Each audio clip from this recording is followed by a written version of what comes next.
Koregaon Nesco drugs प्रकरणासंदर्भातली या प्रकरणातील आरोपीला अटक करण्यात आलेली आहे। मुख्य आरोपीला अटक झालेली आहे। तसंच मार्क असं या आरोपीचं नाव आहे। फरार आरोपी महेश खेमलानी उर्फ मार्क अखेर गजाआड झालेला आहे। त्याला पकडण्यात पोलिसांना यश आलेलं आहे आणि नेस्को ड्रग्ज प्रकरणामध्ये आतापर्यंत 12 आरोपींना अटक करण्यात आलेली आहे।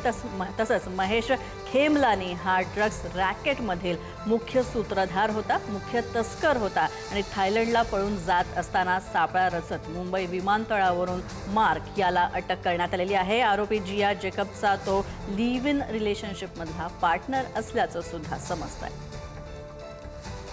मल्लिकार्जुन आमचे प्रतिनिधी आमच्या सोबत आहेत। मल्लिकार्जुन, आतापर्यंतची सगळ्यात मोठी अटक या ड्रग्ज प्रकरणासंदर्भातली, ज्यांनी 2 तरुणांचा जीव घेतला, या काय अपडेट्स या सगळ्या संदर्भात?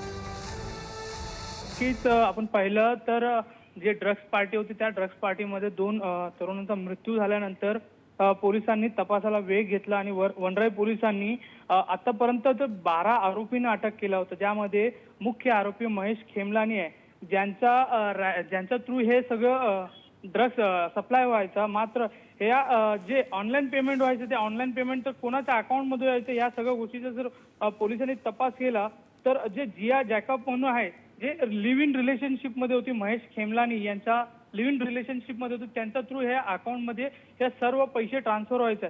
जेव्हा जिया जॅकबला अटक केल्यानंतर पोलिसांनी पूर्ण तपास केल्यानंतर माहिती पडलं की जे महेश खेमलानी हा मुख्य आरोपी थायलंडला फरार होणार होता। त्या एअरपोर्टवरूनच त्याला सापळा रचून अटक करण्यात आलेला आहे। मात्र आज पोलिसांनी बोरिवली कोर्टात हजर केल्यानंतर 6 तारीखपर्यंत पोलीस कोठडी सुनावण्यात आलेली आहे।